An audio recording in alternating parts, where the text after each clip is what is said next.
사랑하는 우리 성도 여러분, 여러분들은 선물을 받으면 기분이 좋으시죠? 예, 저도 어떤 선물이든지 받든지 또는 그 선물을 드리든지 간에 이 선물은 기분을 매우 좋게 하는 단어인 것 같습니다. 오늘 이 본문을 보니까요, 예수님께서 우리에게 최고의 선물을 주시겠다고 준비하셨답니다. 그런데 그 선물이 엄청난 것이에요.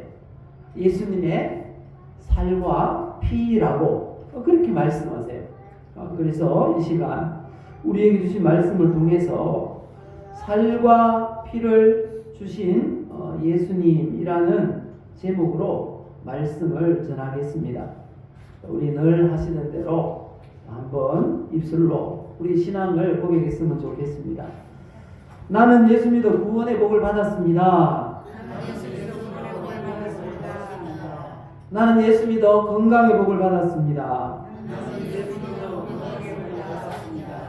나는 예수 믿어 하나님의 선물을 받았습니다. 이 놀라운 우리가 받은 것보다 더 놀랍고 더 새롭고 더 풍성하고 더 좋은 것 우리 신앙생활 하면서 앞으로 늘 받아 누리시기를 예수님의 이름으로 축복합니다.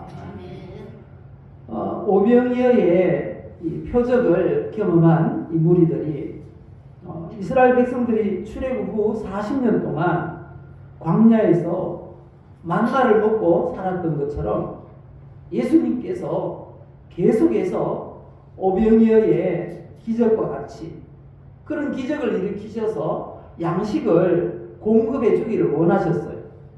이 무리가 원했습니다. 하루 한 끼 해결하기도 힘든 그런 시대였기 때문에 예수님께서 행하셨던 오병이어의 기적은 이스라엘 백성들에게 있어서는 이 대통령과 1위 그런 기적이었어요. 거의 이 지지율 100%를 할 수 있는 그런 기적이었던 것입니다. 이처럼 육체의 욕구를 채우기 위해서 예수님을 왕으로 삼으려고 했습니다. 그때 예수님께서 영광을 그 자리에서 다 받으셨던 게 아니고요. 속히 그 자리를 피하셨어요. 그러자 이 무리들이 예수님을 계속해서 찾아다니는 것입니다. 그래서 드디어 예수님을 찾았어요. 그때 예수님께서 그 무리들을 향해서 이렇게 말씀하셨습니다. 요한복음 6장 27절을 보시면요. 썩을 양식을 위하여 일하지 말고 영생하도록 있는 양식을 위하여 하라. 예수님의 이 말씀의 의도를 깨닫지 못한 무리들은 또 이렇게 말합니다. 그 양식을 어디서 구할 수 있냐고. 영생하도록 있는 양식을 어디서 구할 수 있냐고 그렇게 묻습니다. 그때 예수님 또 이렇게 말씀합니다. 요한복음 6장 27절 하반절 보니까요. 이 양식은 인자가 너희에게 주리니 인자는 아버지 하나님께서 인치신 자니라 이렇게 말씀하십니다. 그리고 35절 보시면요. 또 예수님 자신이 바로 그 영생하도록 있는 양식이라고 자기 자신을 계시하십니다. 35절 우리 성경을 보시고 같이 읽어보실까요? 예수께서 이르시되 나는 생명의 떡이니 내게 오는 자는 결코 줄이지 아니할 터이요 나를 믿는 자는 영원히 목마르지 아니하리라. 하지만 이 유대인 무리들은 이런 엄청난 하나님의 계시의 말씀을 듣고서도 예수님을 구약에서 약속하신 그 메시아 그리스도 구세주라는 사실을 믿지 못했습니다. 왜 이 사람들이 예수님을 믿지 않았는가 하면요, 예수님의 가족들을 다 알고 있었기 때문이라는 것입니다. 42절 말씀 보면요, 이렇게 유대인들이 중얼거립니다. 이는 요셉의 아들 예수가 아니냐? 그 부모를 우리가 아는데 자기가 지금 어찌하여 하늘에서 내려왔다 하느냐? 이렇게 자기들끼리 수군댑니다. 그리고 유대인 무리들은 단순히 오병이어 그 기적 때처럼 예수님께서 무료로 음식을 먹게 해 주실 것을 기대하면서 예수님께 찾아온 겁니다. 그렇게 어려운 설교 들으려고 온 게 아니라는 거예요. 그냥 매 끼니마다 기적을 일으키셔가지고 음식을 좀 먹게 해줬으면 좋겠다라는 것이었습니다. 그런데 예수님은 도무지 그 사람들이 이해할 수 없는 말씀을 또 하세요. 48절 말씀부터 쭉 읽어보시면요, 내가 곧 생명의 떡이니라. 너희 조상들은 광야에서 만나를 먹었어도 죽었거니와 이는 하늘에서 내려온 떡이니 사람으로 하여금 먹고 죽지 아니하게 하는 것이니라. 나는 하늘에서 내려온 살아있는 떡이니 사람이 이 떡을 먹으면 영생하리라. 내가 줄 떡은 곧 세상의 생명을 위한 내 살이니라. 이렇게 말씀하세요. 여러분들은 이 말씀이 이해가 갑니까? 예수님 자신을 내가 생명의 떡이야. 그리고는 뭐라고 하십니까? 이 떡을 먹어야 영생할 수 있어. 말씀하는 것입니다. 이 말씀을 듣자 무리들 가운데는 또 막 이 분쟁이 일어났어요. 심지어 다투기까지 합니다. 52절 보실까요? 오늘 말씀 보시면 유대인들이 서로 다투어 이르되 이 사람이 어찌 능히 자기 살을 우리에게 주어 먹게 하겠느냐? 이런 논쟁이 일어난 것입니다. 다투었다라는 이 말을 보면 알 수 있듯이 논쟁이 굉장히 거칠었어요.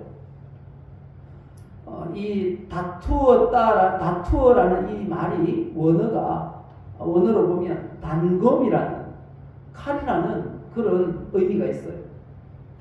다투었다라는 것 그만큼 크게 불평을 하면서 거칠게 서로의 의견을 표현했다는 것입니다.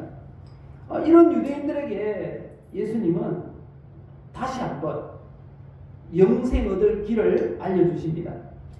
그리고 한 번 더 강조하세요. 이렇게 해야지 영생을 얻어. 강조하시는데요, 아주 영생을 얻는 방법 중에 정말 끔찍한 방법을 말씀하시는 것 같아요.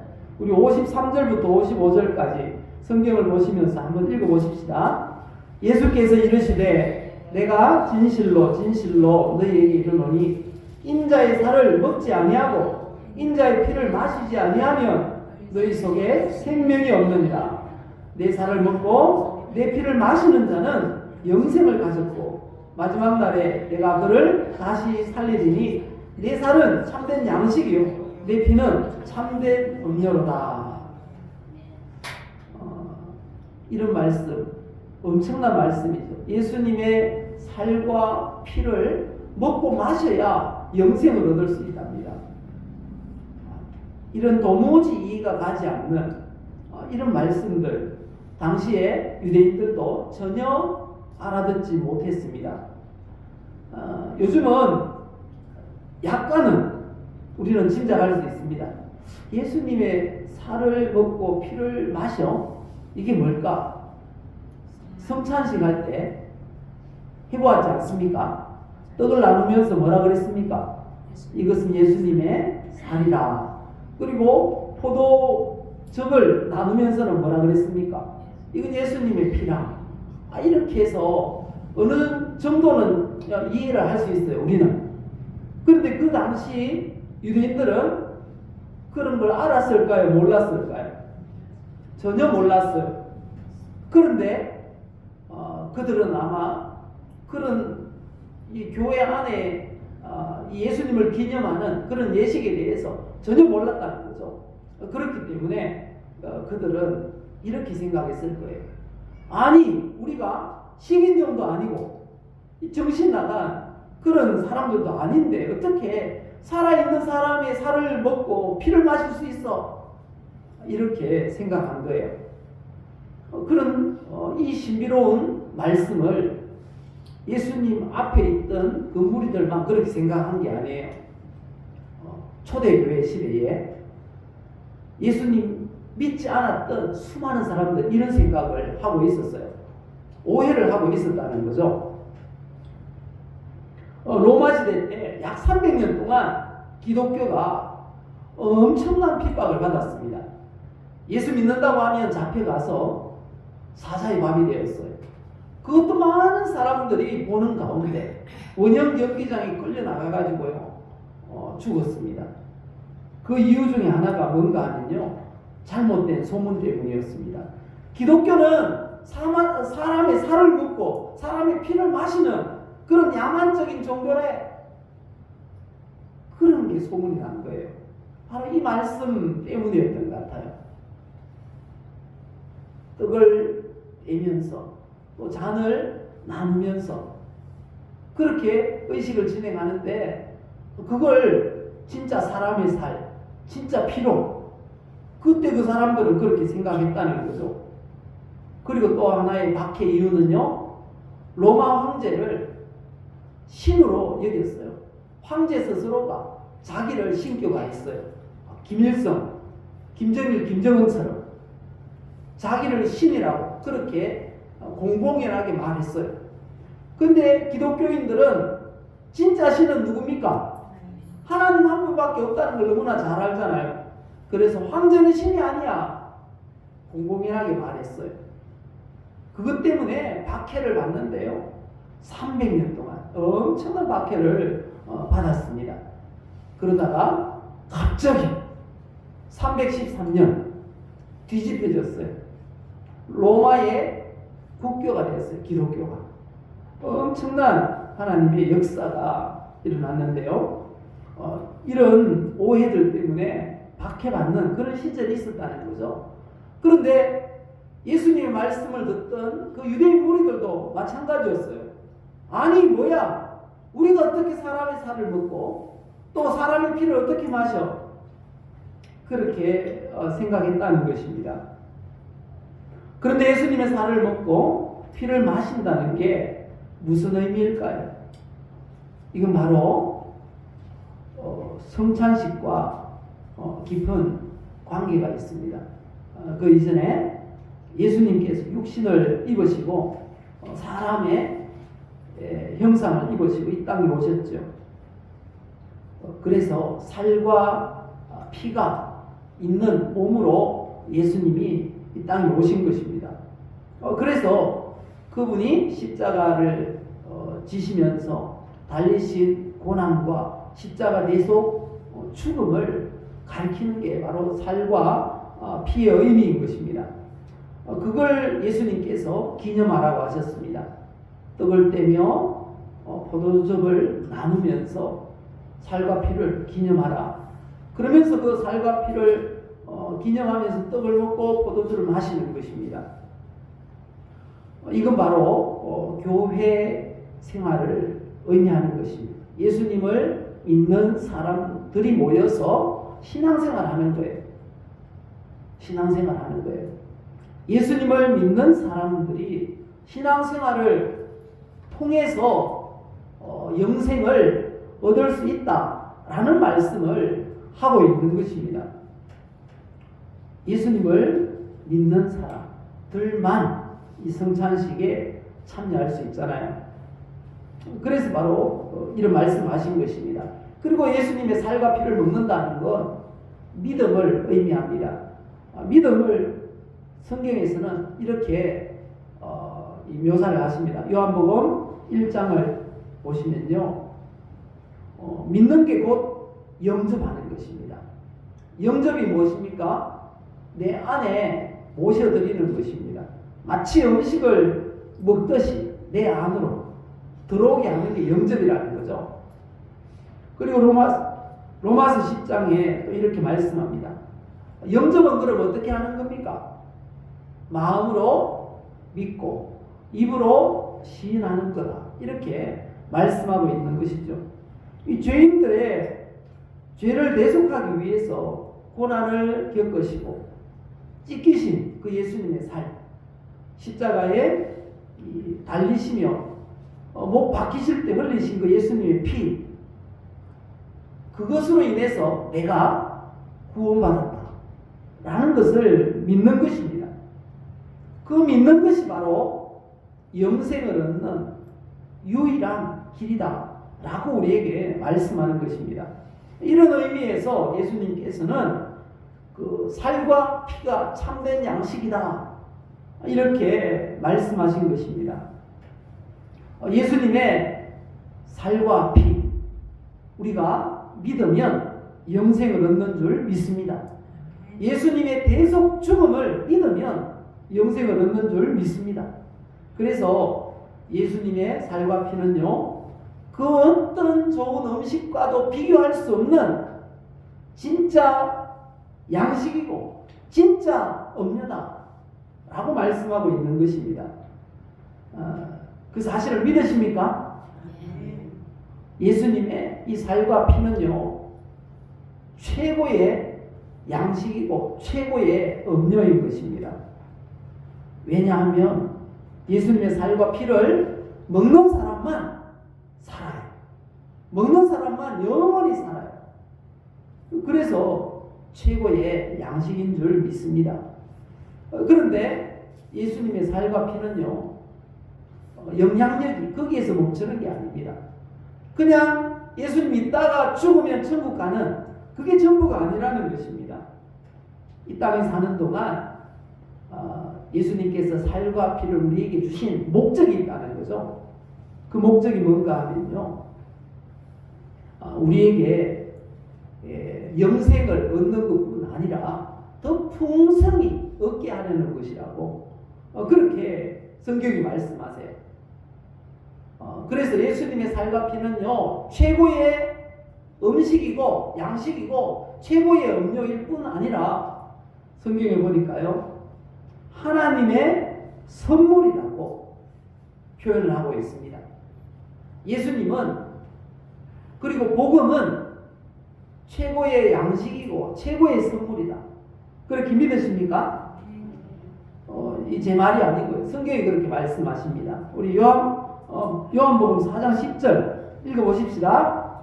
예수께서 대답하여 이르시되 네가 만일 하나님의 선물과 또 네게 물 좀 달라 하는 네가 누구인 줄 알았더라면 네가 그에게 구하였을 것이요 그가 생수를 내게 주었으리라. 이 하나님의 선물은 무엇을 가리킨다고요? 예수님, 그리고 복음을 가리키는 그런 표현인 것입니다. 예수님이 바로 하나님의 선물인 줄 믿습니다.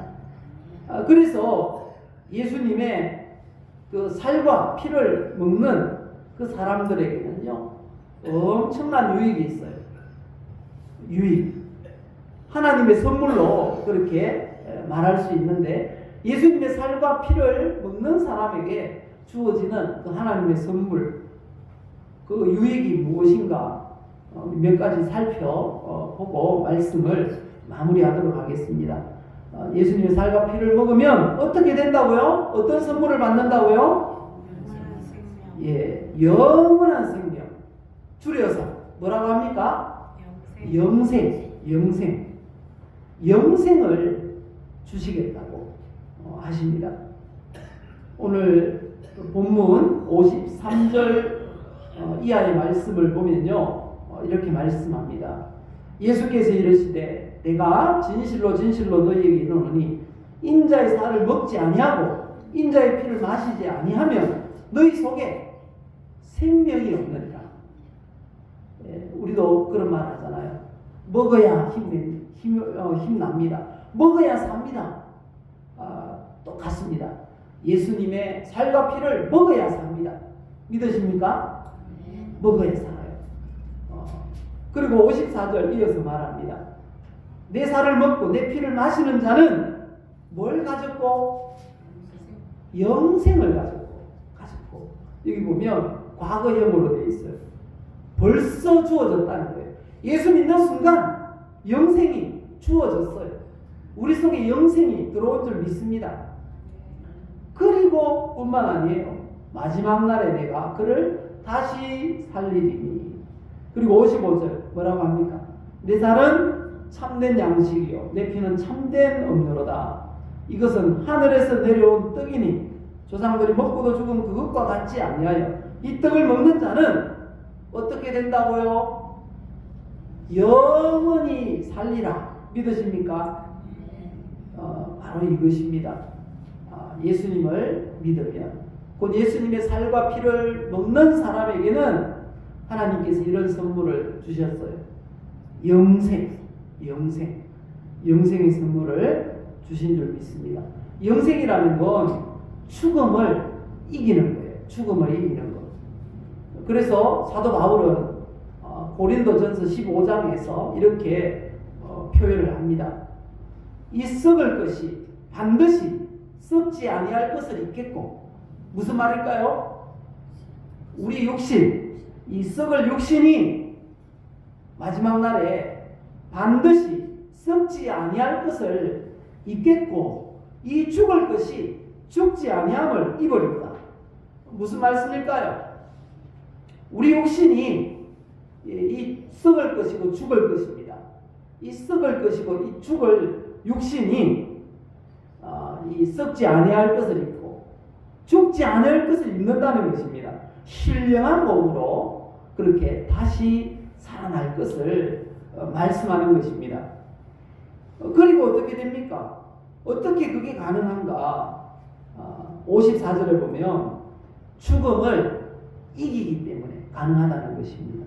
죽음을 이기기 때문에 사망을 삼키고 이기리라. 믿으십니까?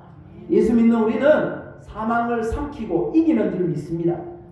그래서 영생을 얻는 거예요.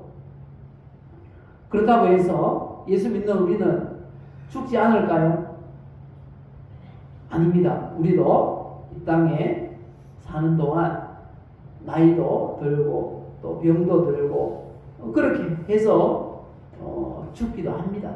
하지만 중요한 사실은 마지막 날 예수님 재림하실 때 다 살아나는 거예요. 믿으십니까? 다 살아납니다. 그래서 신령한 몸을 입게 됩니다. 이제 썩지 아니할 몸, 죽지 아니할 몸을 입게 되는 것입니다. 그래서 하나님 나라에 올라가서 영원히 사는 것이죠. 우리 썩을 몸, 죽을 몸 가지고 영원히 살 수 없잖아요. 나이가 들면 한 해 다르잖아요. 주름도 늘고 병도 생기고 우리 몸이 상해간다는 것입니다.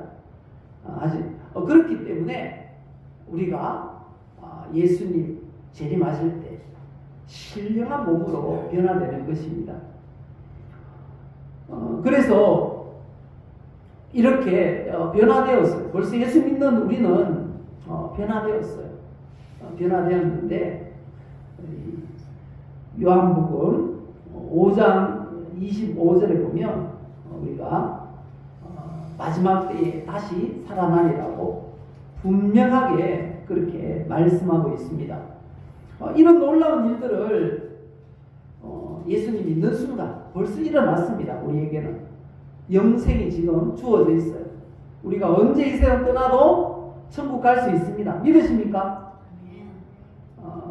가끔 지금 당장 우리가 이 세상 떠난다 할지라도 천국 갈 수 있습니까? 이렇게 물으면 예수님 잘못 믿던 분들도 이렇게 말씀합니다. 아이고 내가 뭐 한 일이 있어야지요 이렇게 말합니다. 내가 한 일 때문에 영생을 얻는 것이 아니고 예수님 믿기 때문에 우리가 영생을 얻은 줄 믿습니다. 그렇게 믿습니까? 요한복음 5장 24절에 분명히 말씀하시잖아요. 우리가 이 말씀을 믿으시기를 바랍니다. 우리 한번 같이 읽어보십시다. 내가 진실로 너희에게 이르노니 내 말을 듣고 또 나 보내신 이를 믿는 자는 영생을 얻었고 심판에 이르지 아니하나니 사망에서 생명으로 옮겼느니라. 우리 가운데 벌써 영생이 들어와 있는 줄 믿습니다.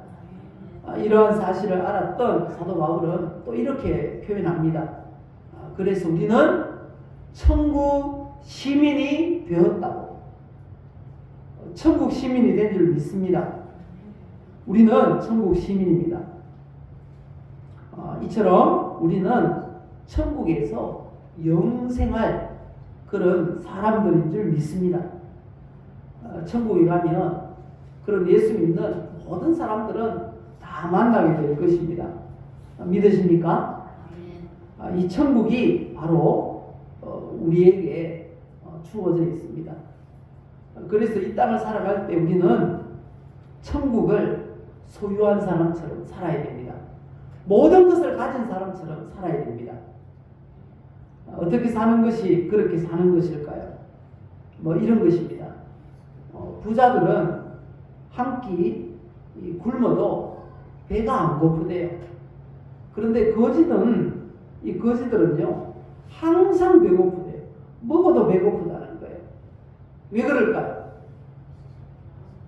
모든 것을 가진 사람은 한 끼 안 먹어도 배도 안 고프대요. 마음의 여유가 있다는 거죠. 그런데 이 거지는 먹어도 배고픈 이유가 또 내일 뭐 먹을까 걱정해서 염려가 돼서 그렇다는 거죠. 이 땅을 살아갈 때 우리는 모든 것을 가진 자처럼 마음의 여유를 가지고 살아야 한다는 것입니다. 그래서 넓은 마음으로 살라는 거죠. 모든 것을 가진 그런 성도가 바로 우리 아닙니까? 그래서 넓은 마음으로, 넓은 아량으로 품어주고 또 보듬어주고 그런 모습으로 살라라고 우리에게 말씀하는 것입니다. 넉넉한 마음으로 살아가는, 베풀며 살아가는 우리 성도님들 되시기를 예수님의 이름으로 축복합니다. 그리고 두 번째 선물, 이것입니다. 바로 성령님을 보내주셨다라는 것입니다. 예수님의 살과 피를 먹는 우리들에게는 우리 속에 예수님이 계시는데 성령으로 계시는 줄 믿습니다. 오늘 본문 56절 보십시다. 56절 보면요, 내 살을 먹고 내 피를 마시는 자는 어디에 거한다고요? 내 안에. 그리고 나도 그 안에 거하리라. 우리는 예수님 안에, 예수님은 우리 안에 그렇게 거하시겠다는 거예요. 예수님의 살과 피를 먹는 사람, 마시는 사람, 예수님을 믿는 사람을 가리키는데요, 이 사람들은 예수님과 하나가 된다는 것입니다. 예수님과 하나가 된대요. 우리가 예수님 믿는 순간 성령님이 우리 안에 들어오세요. 그러면 내가 예수님 안에 있는 것이고 예수님이 내 안에 있는 것입니다. 그래서 하나가 되는 것입니다. 그런데 느끼지 못해요. 예수님 영접한다고 해서 배가 더 튀어나온다든지 달라지는 게 있습니까? 없잖아요. 하지만 분명한 사실은 성령으로 우리 안에 거하신다는 겁니다. 요한복음 14장 16절부터 이렇게 말씀하세요. 내가 아버지께 구하겠으니 그가 또 다른 보혜사를 너희에게 주사 영원토록 너희와 함께 있게 하리니 그는 진리의 영이라 세상은 능히 그를 받지 못하나니 이는 그를 보지도 못하고 알지도 못하니라. 그러나 너희는 그를 아나니 그는 어떻게 계신다고요? 너희와 함께, 우리와 함께 이 교회 공동체 가운데 지금 이곳에 주님이 성령으로 함께 계시는 줄 믿습니다. 그리고 또 뭐라고 하십니까? 너희 속에 우리 안에도 계시고 우리와 함께 계신다는 것입니다. 이 사실을 믿으십니까? 그리고 우리 주님이 우리와 영원히 이렇게 함께 계시겠다는 것입니다. 천국 갈 때까지. 우리는 외롭고 힘들어도 혼자가 아닙니다. 믿으십니까? 우리 주님이 내 안에서 나와 함께 하시며 도우시고 인도하시는 줄 믿습니다. 이 사실을 꼭 기억하시길 바랍니다. 성령님이 나와 함께 하신다. 얼마나 큰 위로가 되는 말씀인지 우리가 한 주간 살면서 경험하시기를 주님의 이름으로 축복합니다. 그리고요, 세 번째 선물은 뭐라고 합니까? 풍성한 삶. 예수님이 오신 이유를 성경은 이렇게 말씀합니다. 예수님이 오신 이유가 뭐라고요? 양으로 생명을 얻게 하고 더 풍성히 얻게 하려는 것이라. 바로 풍성한 삶을 말씀하는 것입니다. 예수님은 성도가 정말 가난하고 쪼달리고 힘들게 살기를 원하실까요? 아니라는 것입니다. 예수님이 오신 이유가 뭐라고 하십니까? 생명을 얻게 하고 더 풍성히 얻게 하려는 것이라. 여기서 얻게 하려는 것이다 라는 말이 소유하다라는 뜻입니다. 그리고 풍성이라는 말은 넘치도록, 그런 의미가 있어요. 넘치도록 소유하게 하시고 싶어서 주님이 이 땅에 오셨다니까요. 그래서 이렇게 말씀하는 것입니다. 자기 아들을 아끼지 아니하시고 우리 모든 사람을 위하여 내주시니가 어찌 그 아들과 함께 모든 것을 우리에게 주시지 아니하겠느냐. 우리 하나님은 우리가 모든 것을 넘치도록 소유하기를 원하십니다. 믿으십니까? 우리 하나님은 이것을 원하십니다. 예수님은 이것 때문에 고난당하셨대요. 고린도후서 8장 9절 읽어보실까요? 우리 주 예수 그리스도의 은혜를 너희가 알거니와 부요하심으로써 너희를 위하여 가난하게 되심은 그의 가난함으로 말미암아 너희를 부요하게 하려 하심이라. 믿으십니까? 여기서 너희가 누굴까요? 바로 저와 여러분들인 것입니다. 예수님이 고난당하시고 십자가에 달려 죽으신 이유가 바로 우리를 부유하게 하기 위해서, 넘치도록 소유하게 하기 위해서 이렇게 고난당하셨다는 것입니다. 우리가 신앙생활 잘해서 이런 넘치는 은혜를 받아 누리시기를 예수님의 이름으로 축복합니다. 마지막 네 번째 선물은요, 세상이 줄 수 없는 평안. 그 평안을 선물로 우리에게 주셨어요. 예수 믿는 것과 평안한 게 무슨 관계가 있나요? 이렇게 묻는 분이 있을지 모르겠는데요, 굉장히 깊은 관계가 있습니다.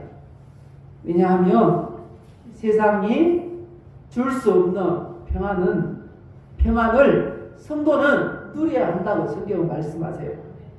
요한복음 4장 27절에 평안을 너희에게 끼치노니 곧 나의 평안. 예수님이 이 땅에 사는 동안 예수님은 늘 평안하셨어요. 심지어 태풍이 불어요. 태풍이 부는데 배에서 예수님 뭐하고 계셨습니까? 주무시고 계셨어요. 태평이에요. 태평. 그런 평안을 우리에게 주노라 말씀하셨습니다. 우리 가운데 이런 평안이 넘치는 줄 믿습니다. 넘쳐야 합니다. 성도는 두려워하면 안 돼요. 항상 평안이 없고 두렵다 그러면 점검해 봐야 됩니다. 진짜 내 안에 예수님 계신가? 점검해 봐야 됩니다. 왜냐하면요, 두려워하는 사람들은 지옥 갈 사람들이라고 성경이 말씀하세요. 요한계시록 21장 8절 보니까요, 지옥 갈 사람들, 둘째 사망에 들어갈 사람들, 유황으로 타는 불못에 던져질 사람들, 그 중에 첫 번째 사람들이 누굽니까? 두려워하는 자들, 평안이 없는 사람들이라는 거예요. 예수 믿는다고 하면서 모든 걱정은 다 해요. 평안이 없어서 그런 거죠. 왜 그렇게 평안을 누려야 하는데 누리지 못할까요? 모든 무거운 짐을 내가 다 짊어지고 있어서 그래요. 예수님 믿는다고 하면서 안 맡겨요. 안 맡겨. 예수님 믿으면 어떻게 해야 됩니까? 믿는다는 이 말이 바로 맡긴다는 거예요. 의뢰한다는 거예요. 의뢰. 맡긴다는 것입니다. 맡겨야 됩니다. 맡기면 평안이 찾아온다고 말씀하십니다. 예수님 믿는다고 하면서 모든 걱정, 염려 다 짊어지고 있으면 안 된다는 것입니다. 그래서 성경은 우리에게 이렇게 명령하세요. 자, 우리 이 말씀 한번 힘차게 읽고 말씀을 마치겠습니다. 아무것도 염려하지 말고 다만 모든 일에 기도와 간구로 너희 구할 것을 감사함으로 하나님께 아뢰라. 그리하면 모든 지각에 뛰어난 하나님의 평강이 그리스도 예수 안에서 너희 마음과 생각을 지키시리라. 믿으십니까?